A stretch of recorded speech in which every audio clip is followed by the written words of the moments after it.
19 फरवरी 2013 America की famous city Los Angeles में सुबह सुबह लोग अपने काम के लिए निकल रहे थे। सड़कों और गलियों में हर रोज की तरह चहल पहल थी। फरवरी का महीना था, जिस वजह से डाउनटाउन इलाके में कड़ाके की ठंड पड़ रही थी। इस बीच डाउनटाउन के एक पुराने 14 मंजिला सेसिल होटल की छत पर सैंटियागो लोपेज नाम का एक मेंटेनेंस कर्मचारी पानी की टंकी चेक करने पहुंचता है। पिछले कई दिनों से होटल के गेस्ट शिकायत कर रहे थे कि पानी का प्रेशर कम है और उसका स्वाद भी काफी अजीब है। मेंटेनेंस कर्मचारी ने जैसे ही 10 फुट ऊंची एक टंकी का ढक्कन उठाया और उसकी टॉर्च की रोशनी में जो नजारा सामने आया, उसे देखकर उसकी चीख निकल गई। उस टंकी के अंदर ठंडे पानी में एक लड़की की लाश तैर रही थी और उसके शरीर पर एक भी कपड़ा नहीं था। ये लाश 21 साल की कैनेडियन लड़की एलिसा लैम की थी, जो पिछले 19 दिनों से लापता थी। पुलिस, होटल स्टाफ और डाउनटाउन के लोग उसे 19 दिनों से ढूंढ रहे थे।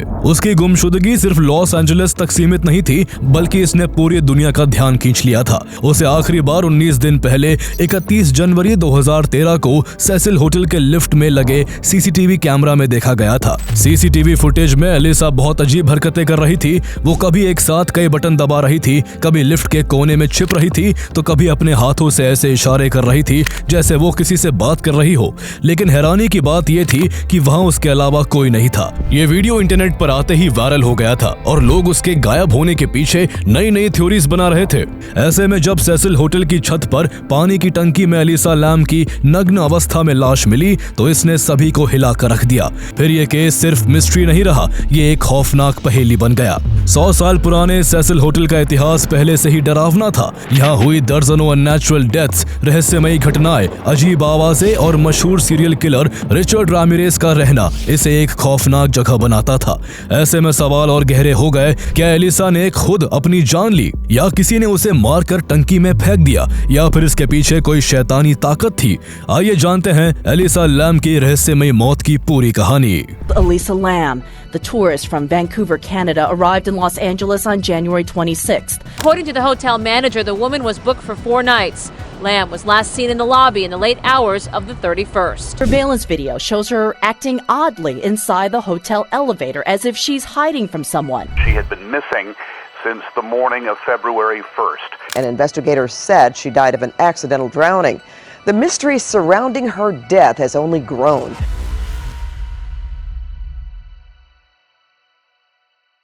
एलिसा लैम का जन्म 30 अप्रैल 1991 को कनाडा के वैंकूवर में हुआ था। उसके माता पिता चाइना से आकर यहाँ बसे थे और उन्होंने यहाँ एक छोटा सा रेस्टोरेंट खोला था।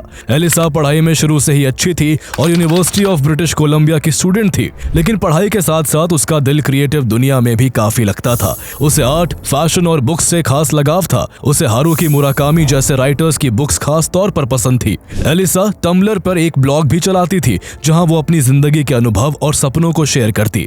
उसका असली नाम लैम हो यी था, लेकिन लिखने के लिए वो एलिसा लैम नाम का इस्तेमाल करती थी। उसके ब्लॉग पर कभी रिश्तों और अकेलेपन पर गहरी बातें होती, तो कभी जिंदगी के मायने खोजने वाली पोस्ट। एक टम्बलर पोस्ट में उसने अपने इमोशंस को जाहिर करते हुए चक पैलानियो का एक कोट लिखा था, आप हमेशा इस विचार से परेशान रहते हैं कि आप अपना जीवन बर्बाद कर रहे हैं। उसकी लिखावट और पोस्ट में एक अलग तरह की गहराई और दुनिया को देखने का अनोखा नजरिया झलकता था। एलिसा जिंदगी को खुलकर जीना चाहती थी और उसे घूमना फिरना काफी पसंद था। कुछ टाइम आसपास के शहरों को एक्सप्लोर करने के बाद जनवरी 2013 में उसने अमेरिका के वेस्ट कोस्ट की एक सोलो ट्रिप प्लान की। उसका प्लान था कि वो पहले सैन डिएगो, फिर लॉस एंजलिस और फिर Santa Cruz and San Francisco जैसी जगहों को एक्सप्लोर करेगी। ये उसका पहला बड़ा सोलो ट्रिप था और वो इसके लिए काफी एक्साइटेड थी, लेकिन उसके पेरेंट्स नहीं चाहते थे कि वो अकेली जाए। उन्हें चिंता थी कि वो इतनी दूर अलग अलग जगहों पर अकेले कैसे रह पाएगी। लेकिन एलिसा ने जिद पकड़ ली और उसकी जिद के आगे उसके माँ बाप को झुकना पड़ा।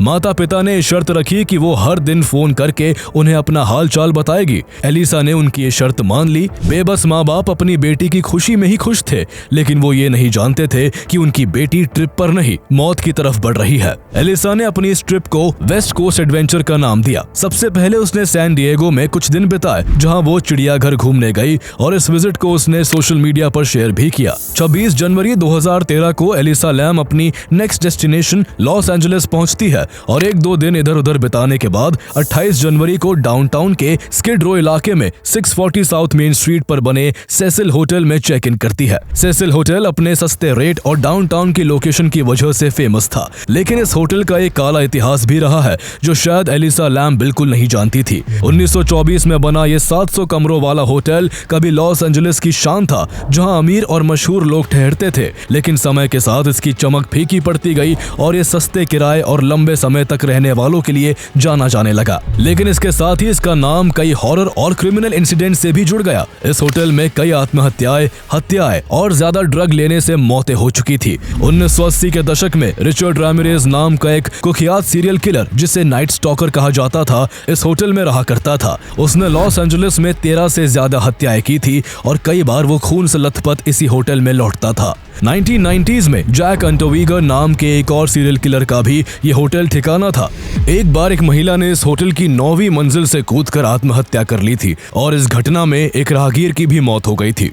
होटल की पूर्व मैनेजर एमी प्राइस के मुताबिक उनके 10 साल के कार्यकाल में यहाँ करीब 80 मौतें हुई थी और गेस्ट अक्सर अजीब आवाजें सुनने या अनकंफर्टेबल महसूस करने की शिकायत करते थे।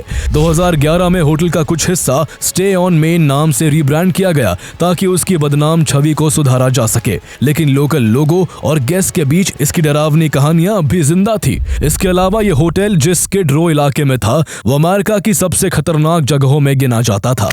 यहाँ करीब 50 ब्लॉक्स में 4 से 5 हजार बेघर लोग रहते थे और इस इलाके में क्राइम, वायलेंस और ड्रग्स से जुड़े मामले आम थे। एलिसा ने जिस दिन यहाँ चेक इन किया उस दिन उसको 5वीं मंजिल पर एक शेयर्ड हॉस्टल रूम मिला जो होटल के सस्ते स्टे ऑन मेन सेक्शन का हिस्सा था। वो कमरा दूसरे मेहमानों के साथ शेयर कर रही थी। इस दौरान एलिसा ने एक टम्बलर पोस्ट में लिखा, मैं लॉस एंजलिस आ गई हूँ और मैं जहाँ रुकी हूँ उसके पास में एक बहुत ही अजीब बिल्डिंग है। जब मैं अजीब कहती हूँ तो मेरा मतलब है कि वो कुछ ज्यादा ही चमकदार है। ये 1928 में बनी थी और इसमें 8 डेको स्टाइल है, इसलिए ये क्लासी लगती है। मुझे लगता है बाज लर्मैन को द ग्रेट गैट्सबी फिल्म यही शूट करनी चाहिए। एलिसा सेसिल होटल में जिन फीमेल रूममेट्स के साथ रूम शेयर कर रही थी वो उनसे शुरुआत में बिल्कुल नॉर्मल बिहेव कर रही थी, लेकिन 2 दिन में ही उसका बिहेवियर चेंज होने लगा। वो कभी कमरे का दरवाजा बंद करके उन्हें बाहर कर देती तो कभी किसी के बेड पर go away, go home, get out जैसे नोट्स छोड़ जाती। ये हरकतें इतनी अजीब हो गई कि रूममेट्स ने होटल मैनेजमेंट से शिकायत कर दी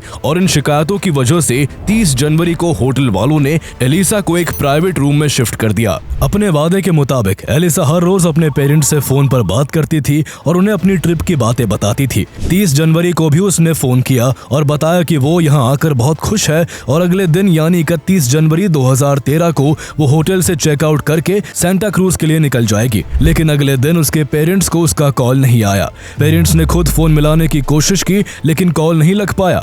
उनकी बेचैनी बढ़ गई और 1 फरवरी को भी जब एलिसा से कोई संपर्क नहीं हुआ तो उन्होंने होटल को कॉल किया।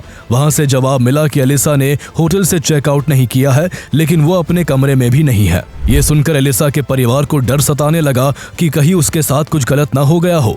घबराए हुए माता पिता ने तुरंत लॉस एंजलिस पुलिस डिपार्टमेंट में उसकी मिसिंग रिपोर्ट लिखवाई और खुद भी उसे ढूंढने लॉस एंजलिस आ गए। पुलिस ने अपनी जांच शुरू की। एलिसा के कमरे में उसका लैपटॉप, वॉलेट और आईडी मिली, लेकिन उसका फोन और कमरे की चाबी गायब थी। पुलिस ने होटल के स्टाफ और मेहमानों से पूछताछ की, जिसमें पता चला कि उसे होटल के आसपास देखा गया था, जहां वो डाउनटाउन की गलियों में अकेले घूम रही थी। आखिरी बार वो द लास्ट बुक स्टोर में देखी गई, जो होटल से थोड़ी ही दूरी पर था। वहां की मैनेजर केटी ऑर्फन ने बताया कि एलिसा अपने परिवार के लिए गिफ्ट खरीद रही थी और काफी खुश और फ्रेंडली लग रही थी। इसके बाद वो होटल लौट आई और फिर कोई नहीं जानता कि उसके साथ क्या हुआ।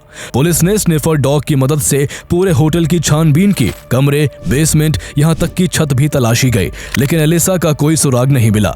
न एलिसा होटल के अंदर थी और ना ही कहीं बाहर। ऐसा लग रहा था जैसे वो हवा में कहीं गायब हो गई हो। ऐसे में पुलिस के हाथ खाली थे, इसलिए थक हार कर पुलिस ने एलिसा की तस्वीर वाले पोस्टर पूरे लॉस एंजलिस में लगवा दिए। मीडिया ने केस को हाथों हाथ लिया और देखते ही देखते ये खबर पूरे शहर में चर्चा का विषय बन गई। पुलिस इस दौरान होटल की सिक्योरिटी कैमरों की फुटेज की भी जांच कर रही थी और इसी दौरान पुलिस को 31 जनवरी 2013 के रात करीब 10 बजे का एक अजीब वीडियो मिला, जिसने इस कहानी में एक नया मोड़ ला दिया। ये सीसीटीवी फुटेज लिफ्ट के अंदर का था और करीब 4 मिनट लंबा था। ये वीडियो इतना परेशान करने वाला था कि इसने सभी को हिला कर रख दिया। वीडियो में एलिसा का बिहेवियर बिल्कुल भी नॉर्मल नहीं था। वो बार बार लिफ्ट के बटन्स को दबा रही थी, लिफ्ट से बाहर भीतर जा रही थी और ऐसा लग रहा था जैसे वो किसी से छिप रही हो, लेकिन वहां कोई नहीं था। सबसे हैरान करने वाली बात यह थी कि इस दौरान लिफ्ट का दरवाजा एक भी बार बंद नहीं हुआ। उसकी ये सभी हरकतें अजीब थी और वो घबराई हुई दिख रही थी। एलिसा को आखिरी बार इसी वीडियो में देखा गया। इसके बाद वो होटल के किसी भी कैमरे में नहीं दिखी। लिफ्ट से निकलकर एलिसा कहां गई, किसी को कुछ पता नहीं था। रहस्य को और गहरा करते हुए उसके लिफ्ट से बाहर जाने के बाद लिफ्ट के दरवाजे तुरंत बंद हो गए। एलिसा के गायब होने के करीब 2 हफ्ते बाद 13 फरवरी को LAPD ने ये वीडियो पब्लिक कर दिया। ये वीडियो इंटरनेट पर आग की तरह फैल गया। सोशल मीडिया पर हर जगह लोग इसे देख रहे थे और थ्योरीज बना रहे थे। कुछ ने कहा कि वो डर रही थी क्योंकि शायद कोई उसका पीछा कर रहा था और उसको मारना चाहता था। कुछ ने इसे पैरानॉर्मल एक्टिविटी बताते हुए भूतों से जोड़ा, तो कुछ ने कहा कि उसने ड्रग्स लिए होंगे। इसी दौरान एलिसा की मेंटल हेल्थ पर भी चर्चा शुरू हो गई। पुलिस को जांच के दौरान एलिसा के घर वालों से पता चला कि एलिसा लैम को बायपोलर डिसऑर्डर था। बायपोलर डिसऑर्डर में इंसान का मूड अचानक से बहुत बदल जाता है। कभी वो बहुत ज्यादा खुश हो जाता है तो कभी बहुत उदास। मैनिएक एपिसोड में लोग बहुत ज्यादा ताकतवर महसूस कर सकते हैं, जल्दबाजी में डिसीजंस ले सकते हैं या फिर उन्हें हैलुसिनेशंस भी हो सकते हैं। डिप्रेसिव एपिसोड में लोग बहुत उदास और थके हुए रहते हैं। एलिसा की बहन सारा ने बताया कि एलिसा को कभी कभी ऐसे दौरे पड़ते थे जब उसे शक होने लगता था कि कोई उसका पीछा कर रहा है।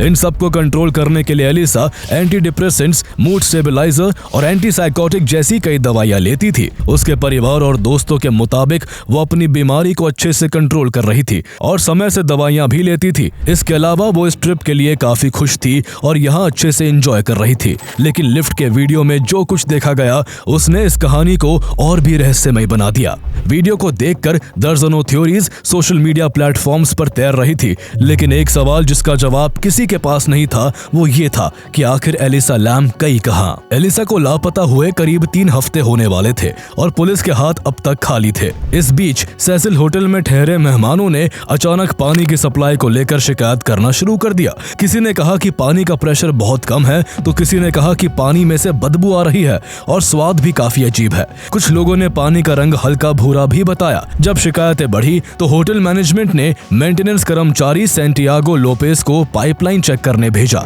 पाइपलाइन में कोई रुकावट नहीं मिली, लेकिन समस्या जस की तस बनी रही। आखिरकार 19 फरवरी 2013 को मेंटेनेंस कर्मचारी सैंटियागो लोपेज को होटल की छत पर मौजूद 4 बड़ी पानी की टंकियों की जांच करने के लिए भेजा गया। इन 1000 गैलन की टंकियों से ही होटल के कमरों, रसोई और कपड़े धोने की जगह तक पानी जाता था। लोपेज सीढ़ी लगाकर एक टंकी पर चढ़ा और देखा कि उसका ढक्कन थोड़ा खुला हुआ था। टॉर्च जलाकर जब वो अंदर झांका तो उसने जो देखा वो देख उसके होश उड़ गए। उसने देखा कि टैंक के पानी में एलिसा लैम की लाश तैर रही थी। वो पूरी तरह नग्न थी और भूत की तरह सफेद दिख रही थी। ये सब देख लोपेज के हाथ पांव ठंडे पड़ गए। उसने तुरंत होटल स्टाफ को खबर दी, जिसके बाद कुछ ही देर में लॉस एंजलिस पुलिस और फायर डिपार्टमेंट की टीम वहां पहुंच गई। करीब 19 दिनों तक पानी में रहने के कारण लाश इतनी फूल चुकी थी कि टंकी को काटकर उसे बाहर निकाला गया। एलिसा के साथ साथ उसके कपड़े, घड़ी और कमरे की चाबी, ये सब भी टैंक में तैर रहे थे।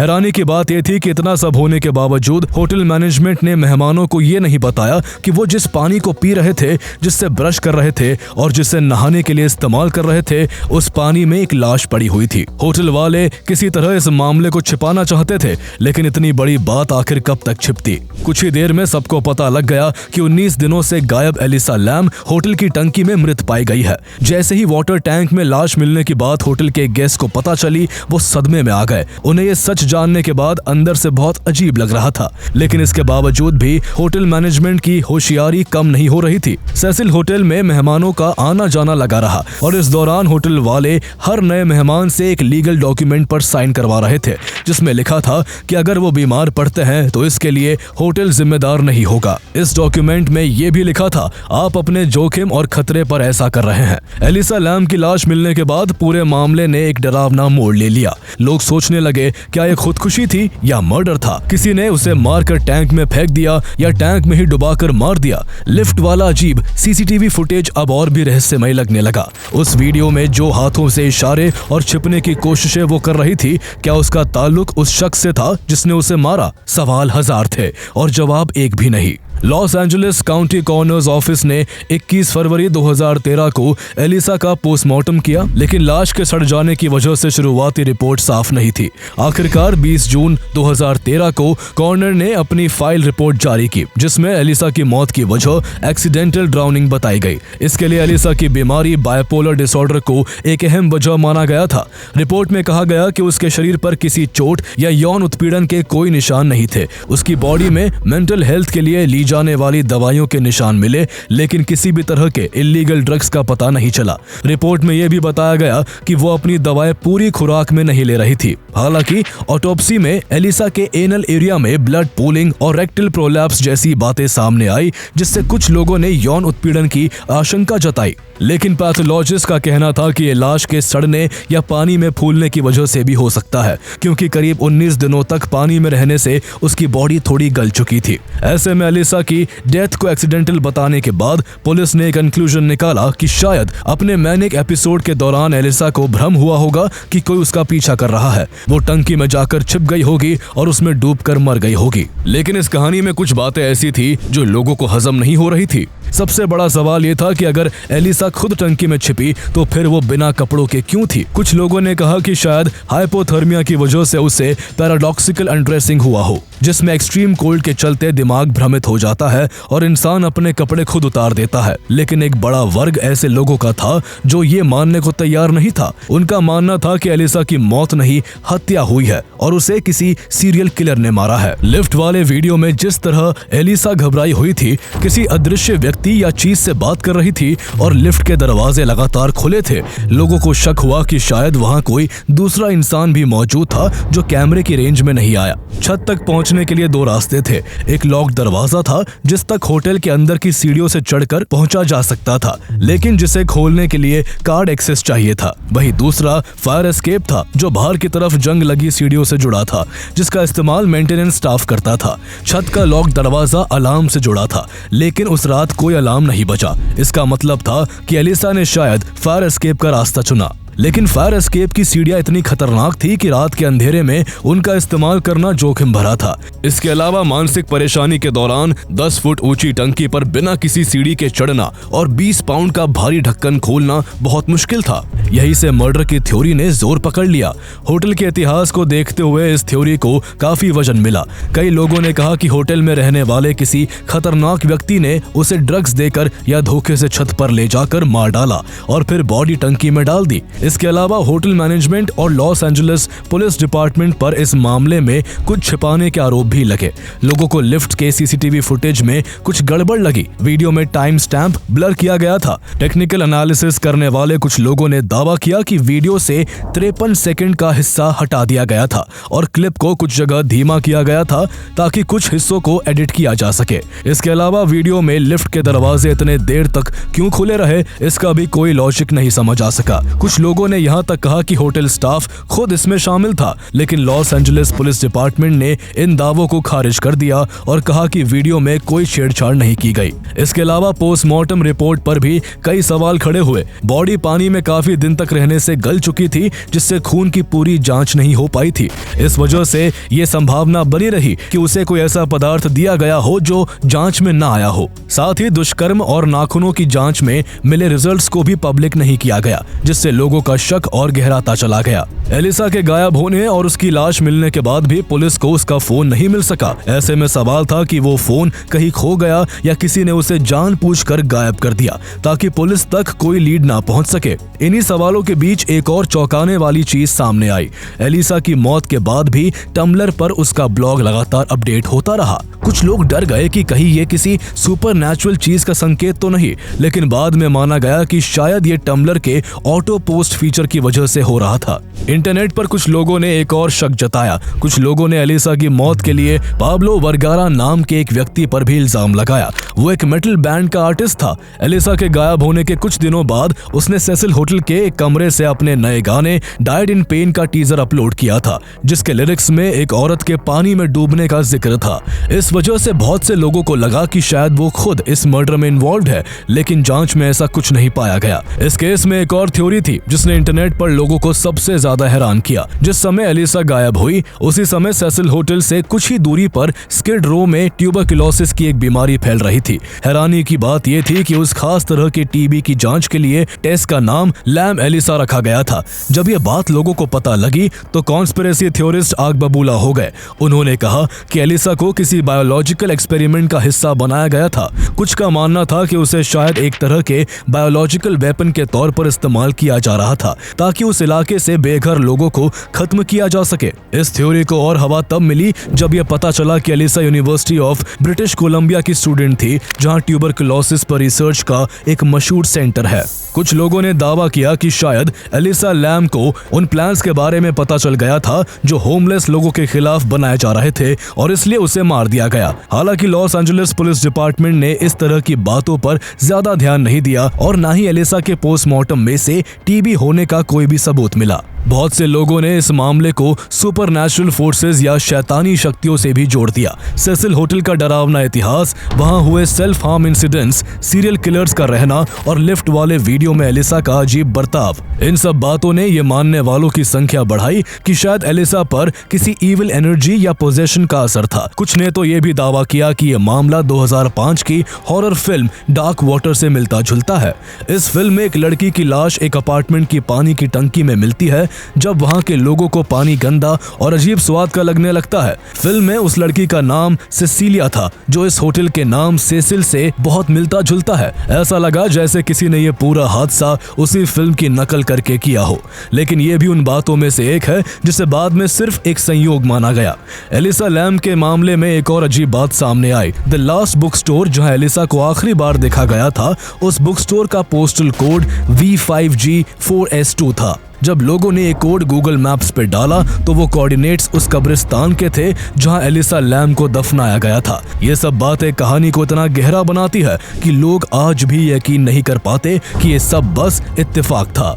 2021 में केस एक बार फिर तब चर्चाओं में आया जब नेटफ्लिक्स की इसी केस पर आधारित documentary crime scene the vanishing at the Cecil hotel release हुई। इसमें होटल की ex manager Amy Price, Los Angeles police department के जासूसों और पत्रकारों के इंटरव्यूज दिखाए गए। हालांकि एलिसा के परिवार ने इसमें इंटरव्यू देने या हिस्सा लेने से मना कर दिया क्योंकि वे उसकी मौत को और ज्यादा सनसनीखेज होते नहीं देखना चाहते थे। उसकी बहन सारा ने एक बयान में कहा कि मीडिया के बार बार इस केस को उठाने से एलिसा की यादों का अनादर होता है और लोग उसे एक इंसान के बजाय सिर्फ एक रहस्य की तरह देखते हैं। एलिसा की फैमिली उस दर्द से कभी नहीं उभर पाई। एलिसा के पेरेंट्स ने सितंबर 2013 में सेसिल होटल पर यह मुकदमा किया था कि होटल अपने मेहमानों की सुरक्षा नहीं कर पाया, लेकिन 2015 में यह मुकदमा ये कहकर खारिज कर दिया गया कि एलिसा की मौत के लिए होटल जिम्मेदार नहीं था और उसकी मौत बियॉन्ड द इमेजिनेशन थी। एलिसा लैम की मौत 21वीं सदी के सबसे उलझे हुए रहस्यों में से एक है।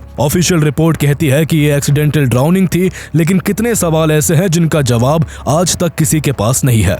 आज भी एलिसा लैम का एक केस सिर्फ एक रहस्यमयी मौत नहीं, बल्कि इंटरनेट की सबसे बड़ी अनसॉल्व्ड मिस्ट्रीज में गिना जाता है, जिसे लोग आज भी भुला नहीं पाए हैं। अगर आपको ऐसी ही रहस्यमयी और अनसॉल्व्ड मिस्ट्रीज पसंद है तो आपको मलेशिया एयरलाइंस की फ्लाइट MH370 की मिस्ट्री जरूर पसंद आएगी। साल 2014 में 239 लोगों के साथ उड़ा वो प्लेन कुछ ही मिनटों बाद रेडार से गायब हो गया और फिर कभी वापस नहीं मिला।